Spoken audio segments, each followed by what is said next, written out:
Magandang araw mga bata! Kamusta kayo? Ako si Teacher Rachel at natutuwa ako na makasama kayo upang mag-aral at matuto. Handa na ba kayong tuklasin ang ating bagong aralin? Kung ganon, umupo ng maayos at makinig ng mabuti. Filipino 2, Week 6 to 7, Quarter 1. Maikli at mahabang salita. Most essential learning competencies. Napagyayaman ang talasalitaan sa pamamagitan ng paghanap ng maikling salitang matatagpuan sa loob ng isang mahabang salita at bagong salita mula sa salitang ugat. Mga bata, ang salita ay binubuo ng pantig. May mga salitang bumubuo ng isa, dalawa, tatlo o higit pang pantig. Nakabubuo naman ng maikling salita mula sa mahabang salita sa pamamagitan ng pagpapalit sa mga pantig o sa mga letra nito. Halina't subukan nating sagutan ang ating unang gawain. Hanapin sa loob ng kahon ang maikling salita na tinutukoy ng kahulugan. Isulat ang sagot sa kwaderno. Narito ang mga maikling salita. Pala, tala, unan, tuna, paa, tula, at ulat. Para sa unang bilang, ito ay isang kagamitan sa paghuhukay. Ano kaya ito mga bata? Tama! Ito ay pala. Pangalawang bilang, ito ay isang uri ng isda. Ano kaya ito? Magaling! Ito ay tuna. Pangatlo, ito ay ginagamit sa pagtulog. Magaling! Unan. Pang-apat na bilang, ito ay kasing kahulugan ng bituin. Ano kaya ito mga bata? Magaling! Tala. Sumunod naman, ito ay isang uri ng panitikan. Mahusay. Ito ay tula. Sumunod, ito ay pang-ibabang bahagi ng katawan. Ang tamang sagot ay magaling. Paa. At panghuling bilang, ito ay ang pagbibigay ng impormasyon batay sa nakalap na datos. Magaling. Ito naman ay ulat. Narito ang isa pang gawain. Punan mo ng wastong letra ang bawat patlang upang makabuo ng isang panibagong salita. Gamitin mong gabay ang larawan. Para sa unang bilang, ang maikling salita ay tala. Tinanggal ang huling letra ng salitang tala. Ngayon, sa pamamagitan ng larawan sa kanan, ano kaya ang panibagong salita na maaaring mabuo? Magaling! Tali. Tali ang panibagong salita na nabuo. Pangalawang bilang, ang maikling salita ay pusa. Tinanggal ang huling letra. Ano kaya ang bagong salitang nabuo? Magaling! Puso. Pangatlong bilang, ang maikling salita ay kahon. Tinanggal ang unahang letra ng salitang kahon. At ang panibagong salita na nabuo ay Tama, dahon. Pang-apat na bilang, ang maikling salita ay kuko. Tinanggal ang unahang letra ng salitang kuko. At ang nabuong bagong salita ay magaling, buko. At pang-limang bilang, ang maikling salita ay kulay. Tinanggal ang unang letra nito.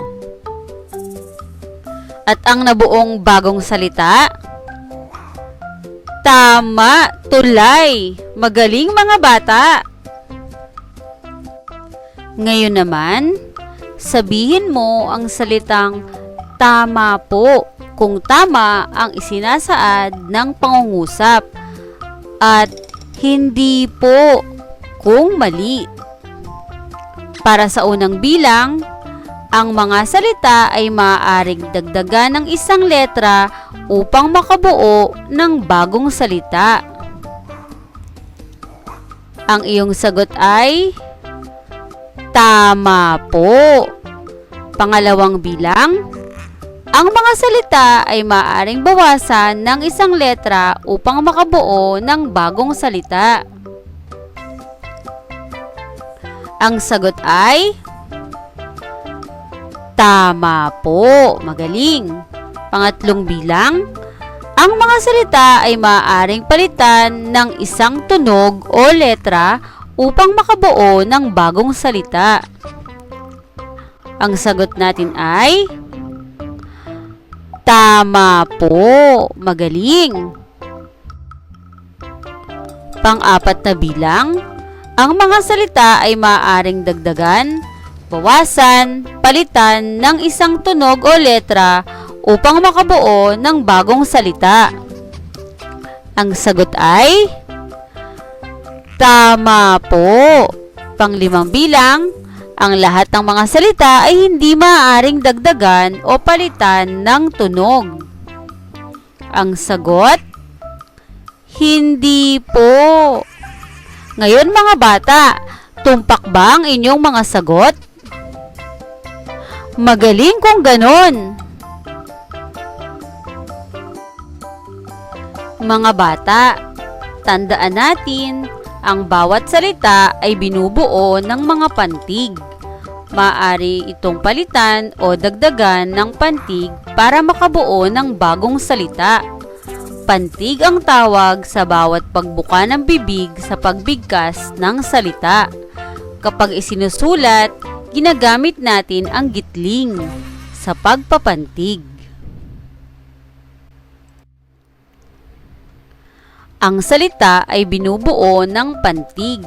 May mga salitang bumubuo ng isa, dalawa, tatlo, o mahigit pang pantig. Nakabubuo naman ang maikling salita mula sa mahabang salita sa pamamagitan ng pagpapalit sa mga pantig o sa mga letra nito. Mga bata, ngayon naman ay subukan nating punan ng nawawalang letra ang bawat salita. Isulat ang sagot sa kwaderno. Para sa unang bilang, ito ay tirahan natin sa araw-araw. A, D, B, A, C, Y. Ang tamang sagot ay tama, letter B, para mabuo ang salitang bahay. Pangalawang bilang, ito ang iniinom para lumakas. A, B, T, C, G. Ang tamang sagot, tama, letter C, G, para mabuo ang salitang gatas. Pangatlong bilang, sa dagat siya ay nakatira. A, D, B, Y, C, G. At ang tamang sagot, magaling, A, D, para mabuo ang salitang isda. Pang-apat, ginagamit natin sa paliligo. A, K, B, S, C, R. At ang tamang sagot, mga bata, magaling sa letrang B, S, upang mabuo ang salitang sabon. Panglima, nagbibigay ng liwanag. A, E, B, T, C, E. At ang tamang sagot ay magaling sa letrang A, I, para mabuo ang salitang ilaw. At para sa ating huling gawain, bumuo ng maliit na salita mula sa mahabang salita sa bawat bilang. Isulat ang sagot sa kwaderno. Ang ating unang salita ay kapatid. Ano-ano kayang maliliit na salita ang maaaring mabuo mula sa salitang ito? Una, kapa. Sumunod, apa. Apat. Patid. Ang lahat ng mga salitang iyan ay nagmula sa salitang kapatid. Para sa ikalawang salita, nagawa. Ano-ano kaya ang mga maiikling salita na maaaring mabuo dito? Una, aga. Gawa. Awa. Ang lahat ng salitang ito ay nagmula sa salitang nagawa. Sumunod naman ay salitang kasal. Ang mga salitang maaaring mabuo mula dito ay kasa, asa, asal. Pang-apat na bilang, ang salita ay samantala. Ano-ano kayang maiikling salita ang maaaring mabuo mula dito? Sama, ama, at tala. At panglimang bilang, napatunayan. Ang maaaring salitang mabuo ay apa, tunay, una, at ayan. Ang lahat ng mga salitang ito ay nagmula sa salitang napatunayan.